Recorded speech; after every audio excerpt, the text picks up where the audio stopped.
Salve, amigos do Australian Lifestyle! Estamos de volta e dessa vez com um professor que está lá em Perth, do lado do Vinícius Barreto. Então, Vini, por favor, nos apresente o Flávio. Hoje estamos com um convidado especial, Flávio Macau, que é um professor, não só é um professor, mas é o professor brasileiro aqui em uma das grandes universidades de Western Australia. Flávio, seja bem-vindo. Obrigado, Vini. Obrigado, Thiago. Pô, Flávio, eu estou interessado na tua história porque eu estou aqui, na verdade, no meio de um PhD na Griffith University, aqui na Gold Coast, e, enfim, fazendo uma transição de carreira, né? Eu era jornalista, agora estou estudante e pretendo ser professor, e eu queria entender melhor como é que foi a tua trajetória, como é que você chegou aqui na Austrália e se tornou agora o professor em Western Australia. Muito bem, muito bem. A minha trajetória foi um pouco diferente da sua, que todo o meu estudo foi feito no Brasil. Então, eu cheguei na Austrália já estudado, o que não é o caminho mais comum. O caminho mais comum é realmente as pessoas virem para a Austrália para fazer uma graduação, uma pós-graduação, um mestrado, um PhD. O meu caso foi um pouquinho diferente. Estava lá no Brasil, já tinha feito essa migração, essa transição que você comentou de uma atividade mais para a indústria para uma atividade acadêmica. Então, eu já dava aula, já era coordenador de curso, já era coordenador de um programa de mestrado em administração. E lá pelos idos de 2014, conversando com a minha esposa, num daqueles dias onde você olha no espelho e fala, não temos exatamente 20 anos mais, entende?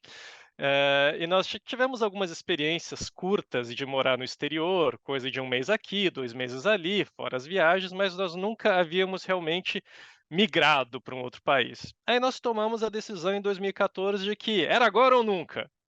E decidimos, sim, nós vamos para o exterior.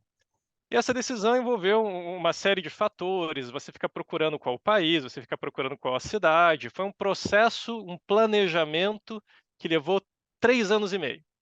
E ao final do 4º ano, eu vim parar aqui na Austrália. Então começou com uma seleção de para qual país nós iríamos, ficamos mais ou menos uns 6 meses pensando nisso. Depois, tirando proveito dessa situação de ser um professor, ser um acadêmico, eu vim para vários congressos na região e fui conhecendo as cidades. Então fui para Auckland, fui para Brisbane, fui para Sydney, fui para Melbourne, vim para Perth. Fui para cada cidade e aí fazendo as considerações sobre qual seria melhor para o que eu e a minha esposa e as minhas filhas queríamos naquele momento. E colocando tudo ali no papel, aquela coisa bem de professor, né? Vai ser bem técnico, racional. Então, isso daqui tem isso de favorável, isso daqui tem isso de problemático. E, de novo, a minha escolha é a que era mais adequada para mim, para minha família. Outras pessoas vão escolher outras cidades, isso é normal, são prioridades diferentes. Nós definimos que Perth era o lugar para nós, e foi assim que eu vim parar em Perth. E aí em Perth, de novo, todo um novo processo de vem para Perth visitar, só eu e a esposa, para ver como é que é a cidade e dar aquela carimbada, é aqui mesmo. Depois uma segunda visita, onde eu fiquei 1 mês aqui com as filhas, no pior mês do ano, o mês mais miserável que você possa imaginar. Aquele que é frio e chove. Tem 1 mês em Perth, julho, que é frio e chove, miserável. Então vim com a esposa, porque se a gente sobrevive a isso, a gente sobrevive a qualquer coisa. E nesse É meio só esse tempo, mês aqui, né? O resto é tudo bom, né? 11 meses de paraíso, mas 1 mês muito miserável. Então, você está preparado para isso? Só para você lembrar que, né, valorizar o paraíso, né? Exatamente. E aí, nessa estada mais longa, estabelecendo contato com as 4 principais universidades aqui, UWA, Murdoch, Curtin e ACU. E aí vendo qual que era não a mais famosa ou a maior, mas vendo qual que dava mais oportunidade de crescimento a médio e longo prazo, e foi assim que eu cravei a ICU por uma série de motivos que vão naturalmente aparecer ao longo da nossa conversa hoje. Pô, Que que legal. interessante, cara, demais essa Bem trajetória aí. E estruturada a já, decisão, né, Thiago? não, e assim, planejado como foi a minha também, acho que é de todo mundo, né? Quando você começa a pensar numa transição, não apenas de carreira, mas de país, você tem que colocar as coisas no papel, né? Principalmente se você tiver em família, como foi o caso do Flávio. Uhum. A gente vê que esse planejamento faz uma diferença muito grande, e eu acho que o Flávio é um exemplo disso, né? Então, eu acho que o sucesso também vem muito por conta desse bom planejamento feito lá no começo. Agora, Flávio, quais são as diferenças que você vê entre a vida acadêmica no Brasil e a vida acadêmica aqui na Austrália? É diferente lecionar nesses dois países? É diferente, sim. Uma diferença importante é que no Brasil você seleciona para brasileiros. Você vai ter normalmente a totalidade da sua classe falando português, brasileiros, do mesmo país, mesma cultura, muitas vezes do mesmo estado, muitas vezes da mesma cidade. É uma coisa bem localizada. Aqui na Austrália você seleciona para o mundo. Então, eu me lembro a minha primeira matéria que eu ensinei aqui, eu tinha 40 alunos de 20 nacionalidades diferentes. E isso é bastante diferente na hora que você vai conversar, porque você tem que pensar nos seus exemplos, tem que ser exemplos que possam conectar cada uma daquelas pessoas. Você tem que se acostumar com todos os tipos de sotaques e de domínios da língua inglesa, desde aquele que fala perfeitamente, você não consegue diferenciar do local, até aquele que está, sabe, no começo, tá tentando, está se esforçando. Então, isso é uma diferença bastante grande quando você vai comparar a Austrália com o Brasil. Quando você fala um pouco da parte de pesquisa, numa universidade na Austrália, você vai ver que a maioria, para não dizer a totalidade dos professores, tem um PhD, então tem uma pesquisa forte por trás, e isso é uma exigência por aqui. No Brasil, normalmente, a exigência é que você tenha o seu mestrado completo e não necessariamente que você esteja ativo em pesquisa. Aqui na Austrália, todos os professores ongoing, permanentes, têm que estar ativos em pesquisa. Então, isso tem alguns prós e contras, mas permite que você passe sempre o conhecimento mais atual para os seus alunos. Essa vai ser uma outra diferença importante também. E eu diria também que no Brasil, você tem uma cultura diferente, que é uma cultura mais despojada.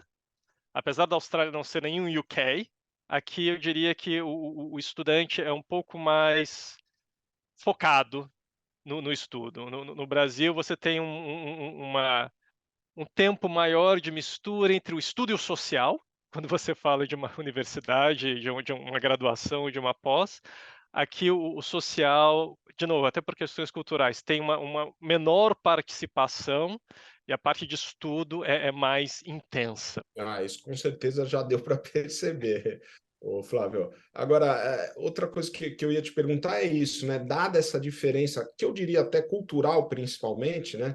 De como as coisas são no Brasil, de como as coisas de fato acontecem aqui na Austrália, você consegue lembrar de casos de sucesso de estudantes brasileiros que estudaram com você na Austrália? E qual que é o fator? O que você destacaria nesses casos de sucesso? Eu vou começar pelo fator, o fator é engajamento. Engajamento é o fator que eu colocaria assim em highlight principal maior. Então, você se engajar com os estudos, você se engajar com as oportunidades que as universidades vão dar para você, é você realmente participar, você entrar em campo não para fazer número, mas você entrar em campo para jogar.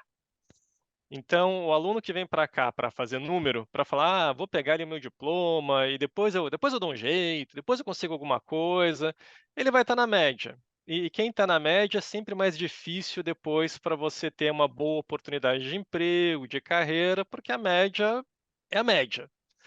Agora, aquele aluno, aquela aluna que se engaja, então, não faz as atividades por fazer, faz as atividades realmente para demonstrar: eu estou aqui e eu sou boa nisso, eu sou bom nisso.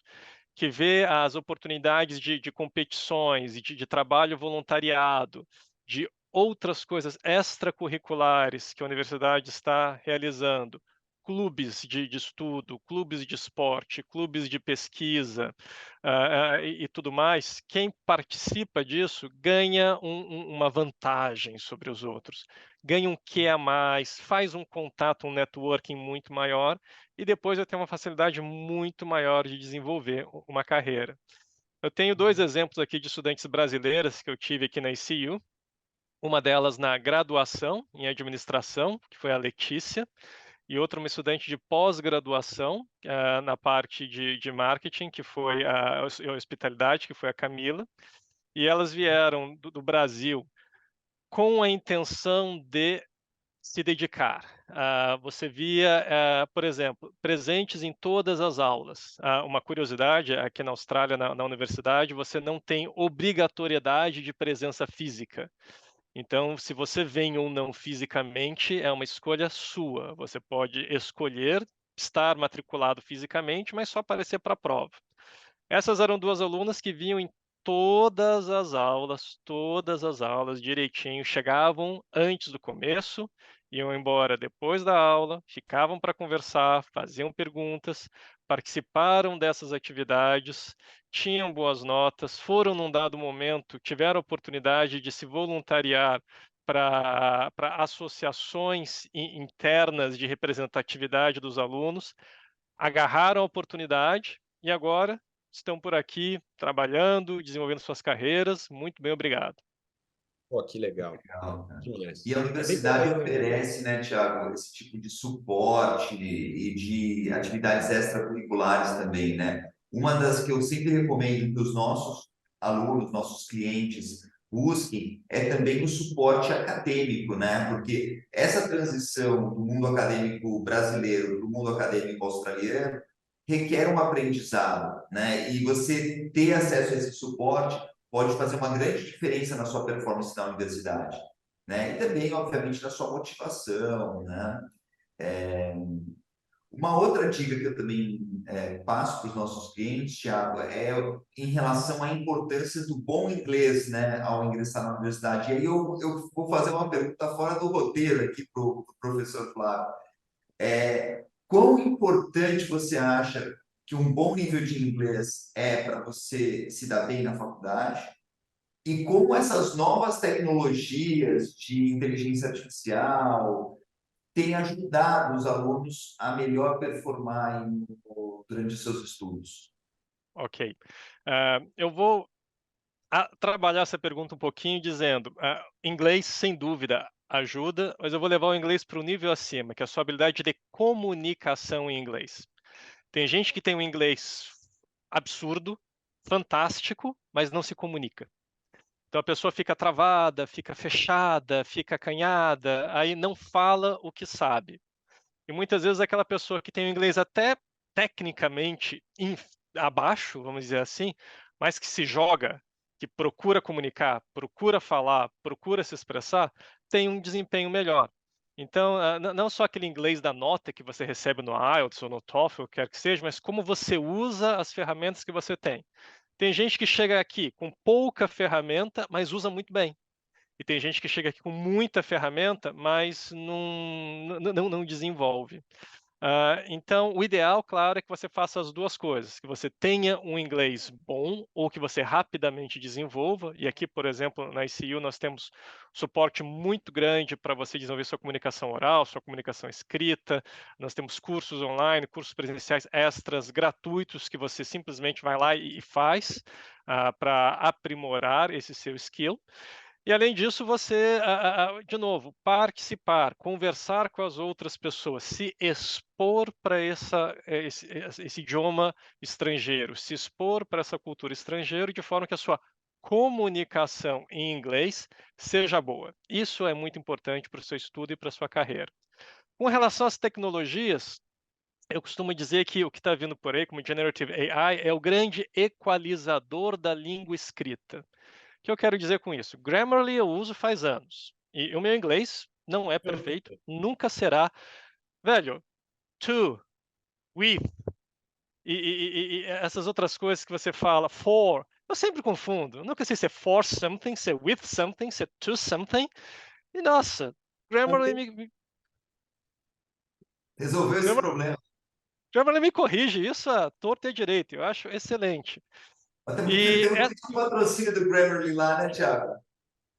Grammarly sempre, cara, é essencial. E não sou só eu, não, acho que é todo mundo, né? O Flávio está aqui até para comprovar. E essas tecnologias, que nem o ChatGPT, o que elas permitem é pessoas como eu, que não são nativas, quando escrevem os seus próprios textos, podem aprimorar com esse mega corretor fantástico que acaba sendo um Generative AI. Ou então, que eu uso também essa tecnologia, é como um motor de arranque. para colocar meu carrinho para andar. Então, eu tenho que escrever algum material, eu vou lá no ChatGPT e falo, olha, dou um prompt, preciso disso, disso, disso, disso, daquilo. Ele joga aquele primeiro rascunho para mim, e eu, claro, eu jogo metade do que vem para fora, porque não é perfeito, longe de ser perfeito, e aí eu trabalho com as minhas ideias em cima disso. Então, enquanto suporte, essas ferramentas ajudam muito. Agora, o que é o risco é você se ficar tão confortável com a ferramenta que você começa a mandar a ferramenta fazer a sua prova, fazer o seu trabalho. E aí não dá certo por tantos motivos que eu podia ficar aqui umas 2 horas falando por que você não deve fazer isso, porque vai dar ruim. Mas por enquanto fica a minha mensagem de use a tecnologia para te ajudar na sua comunicação, com certeza, mas não deixe a tecnologia tomar conta de toda a sua comunicação, porque vai dar ruim. Até porque essa questão de plágio e cópia aqui de outros materiais, dizendo que esse material foi produzido por você mesmo como estudante, é levado muito a sério, né? É uma coisa muito negativa para o estudante ser pego copiando o material dos outros, né? Vai ter uma conversa na salinha comigo. É. E não só isso, né? Hoje em dia, inclusive a tecnologia ajuda nessa parte do plágio, né, Flávio? É meio difícil não ser pego plagiando. É muito. Não só tecnologia, a Generative AI, as respostas que vêm são respostas massificadas. E assim, eu estou conversando com você, aluno, no dia a dia. Eu estou te ouvindo falar. Eu estou vendo você fazer o exercício. Eu vejo um determinado padrão de desempenho seu. Aí eu vejo o trabalho que você enviou para mim, eu vejo um padrão de desempenho que não bate com aquilo do dia a dia. Eu nem preciso da ajuda da tecnologia para dizer que alguma coisa aqui está errada. E definitivamente isso não ajuda na sua evolução dentro do seu estudo na universidade.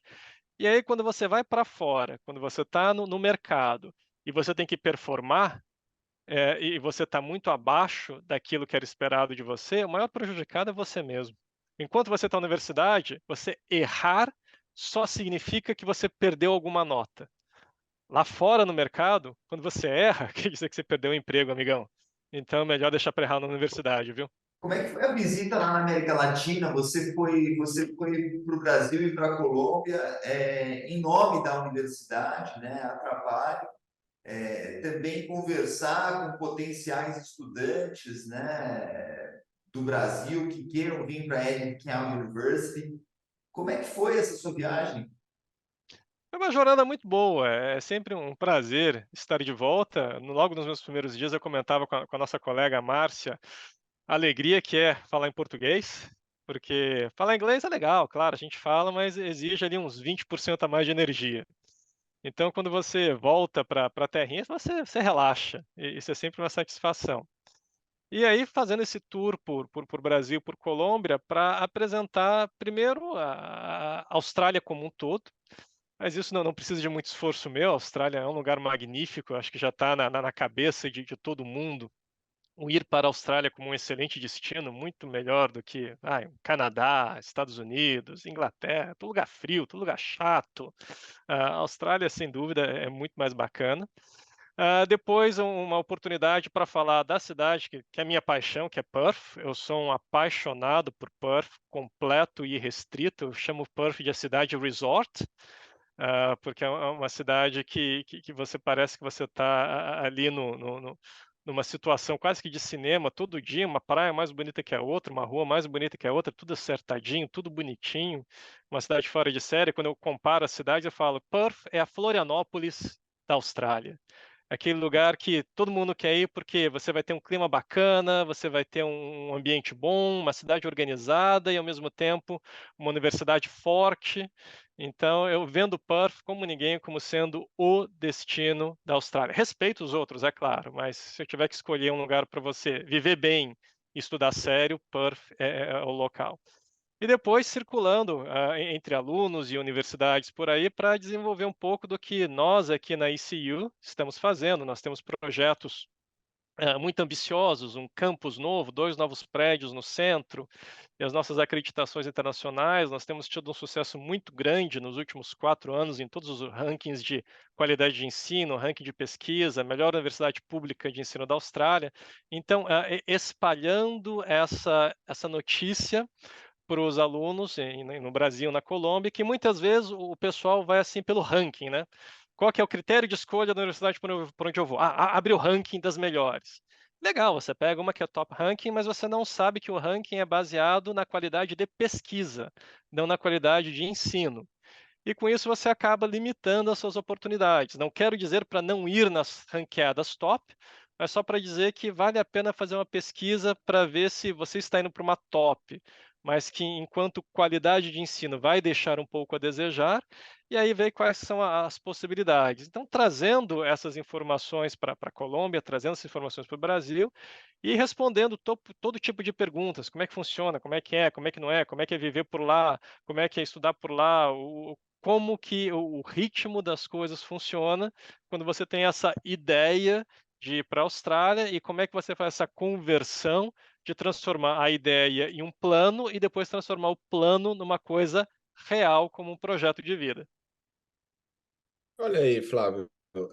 Na verdade, o seu plano está realizado, né? Atualmente você está aí numa posição dentro da universidade, trabalhando junto com a família. Aliás, falando em família, como é que está a família? Sua esposa, suas filhas, como é que elas se adaptaram nesse plano? Em diferentes velocidades. E acho que isso é normal, porque cada pessoa é uma pessoa. A minha esposa, ela ficou no primeiro ano, principalmente, mais com a carga, eu chamo a carga social. A minha esposa tem uma habilidade social infinitamente maior que a minha. Então, ela era responsável por conhecer as pessoas, por estabelecer os contatos, por rodar pela vizinhança. Todo o primeiro ano dela foi investido nesse tecido social da nossa chegada para cá, o que foi fundamental para o sucesso de longo prazo da nossa estadia. Depois de um ano, quando o tecido social já estava assim ajeitado, as novas famílias locais, as novas amizades, a que a gente chama aqui de rede de apoio. Aí ela foi atrás do mercado de trabalho, começou um emprego temporário, um pouco difícil esse começo, fez inglês aqui para fazer um pouco de catch-up. O inglês dela era ok, mas ainda não estava no patamar ideal. E depois entrou em rota normal e está muito bem adaptada, muito obrigado. Eu vim para cá com 2 meninas, as minhas filhas. Na época elas tinham 11 anos e 8 anos. Thaisa, mais velha, com 11 anos, e Bárbara, mais nova, com 8 anos. E agora que vocês já estão estabelecidos, todo mundo vivendo a vida normal, australiana, o que vem pela frente? O que você pensa aí para o futuro? Olha, o futuro aqui é um futuro que eu vejo com muita positividade para elas.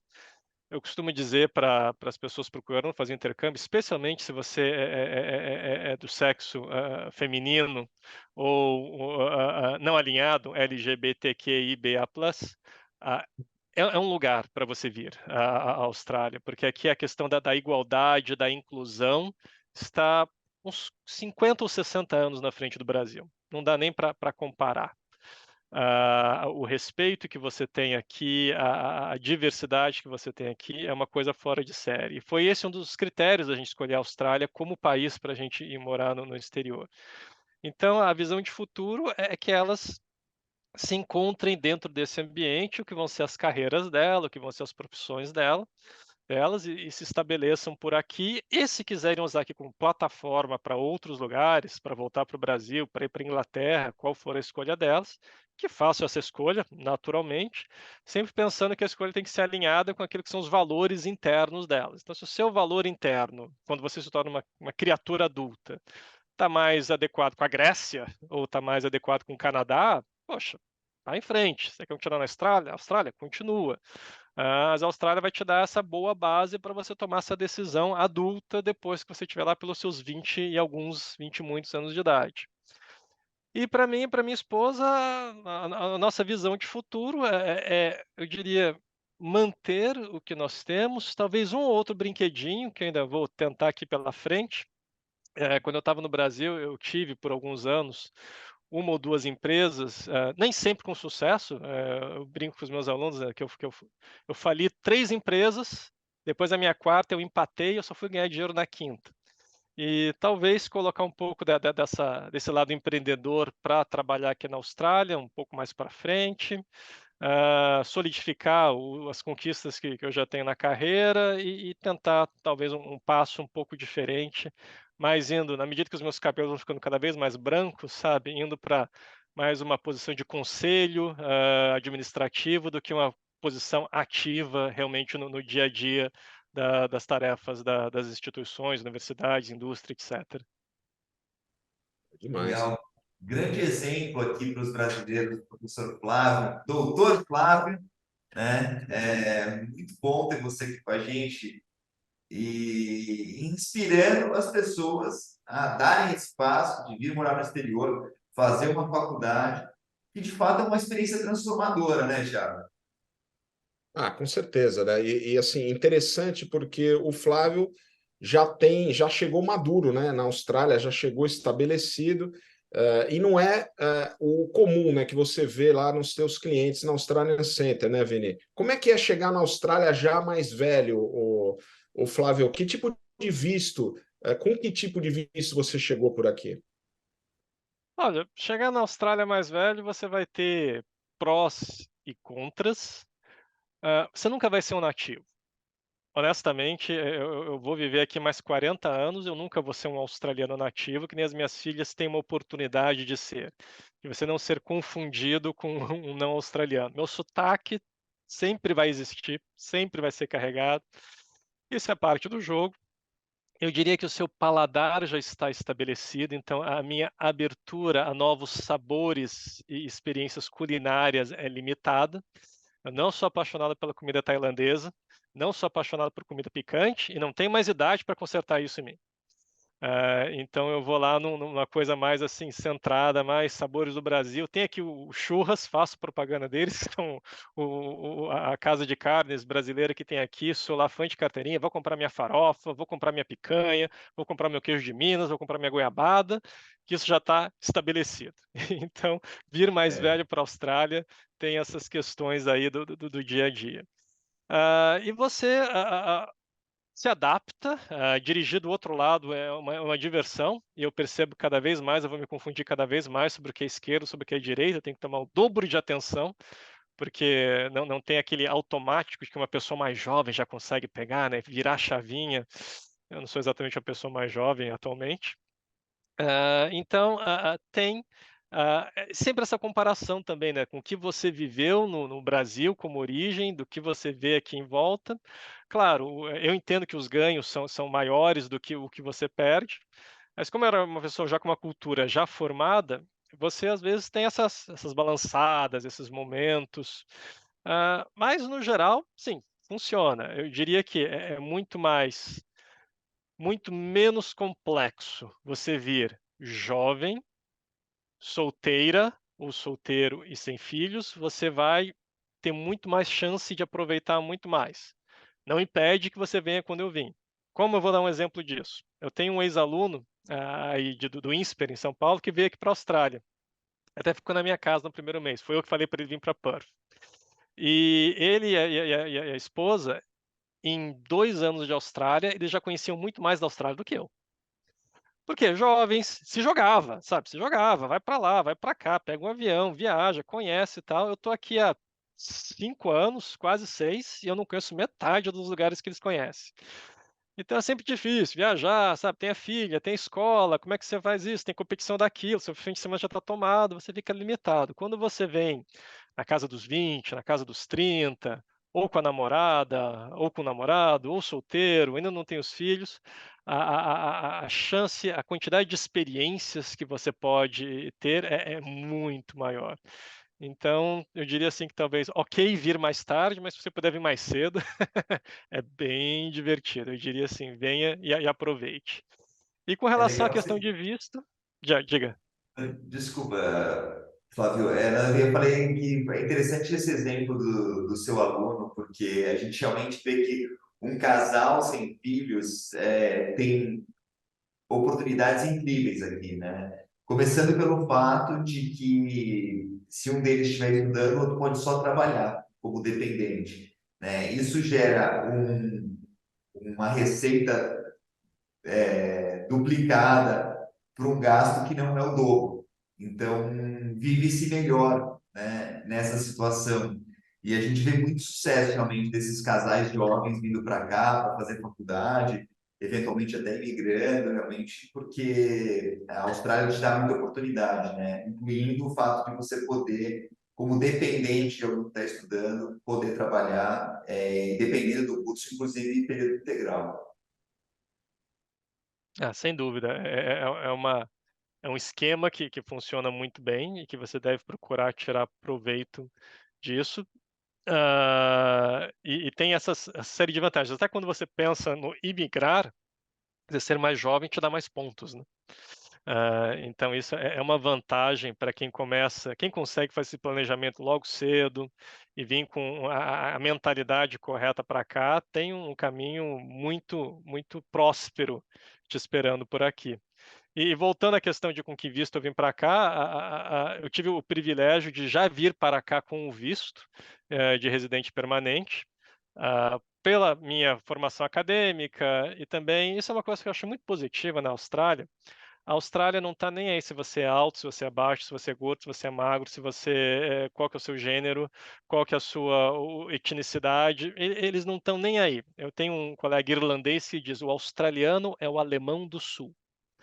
E por que ele diz isso? Porque você quer imigrar para a Austrália, você está focado no visto número XYZ. Tem lá os critérios. Você preencheu os critérios, pronto.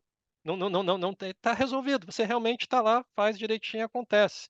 Então, eu mirei no visto de residente permanente, quando eu ainda estava no Brasil, tinha lá páginas e páginas de coisas para você preencher e cumprir.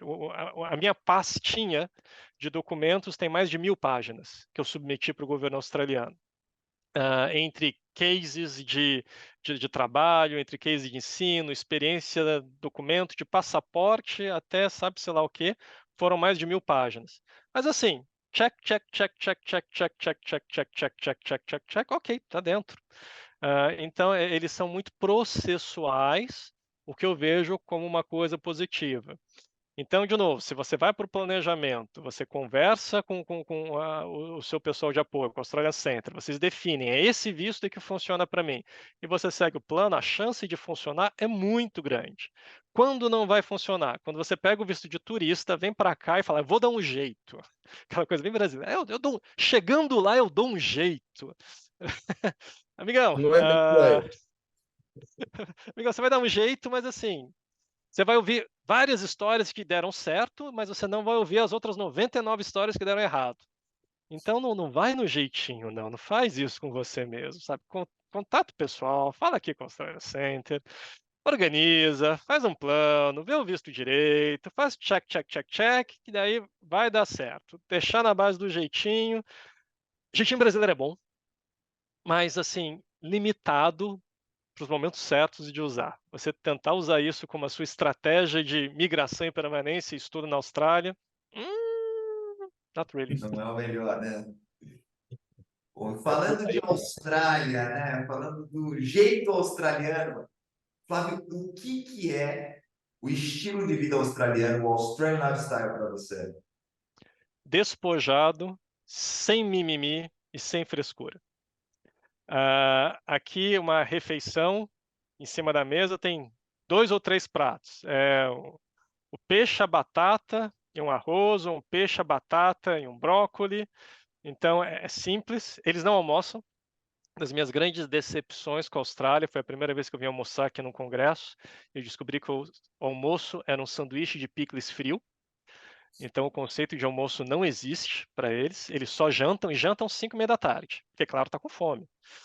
Tomam um café da manhã médio, um almoço que é ridículo. Eu não chamo de almoço, desculpa, eu não considero almoço. Eu vejo aqui, o pessoal traz para o almoço um potinho de arroz integral. Esse é o almoço, um pote de arroz integral. Ou uma salada Caesar, que nem tem um frango dentro dela, coitado. Então, isso é parte do lifestyle. Uma Eles cozinham salada triste. uma salada triste. É uma salada triste. Então, o cozinhar deles, a alimentação é muito simples, o jantar é um pouco mais elaborado. É um pessoal que não está nem aí. Eu fiquei, assim, eh, muito feliz quando eu tive que viajar. Uma das primeiras vezes aqui à noite, eu tive que ir de Perth para Sydney encontrar com a minha esposa, estava chegando e tal.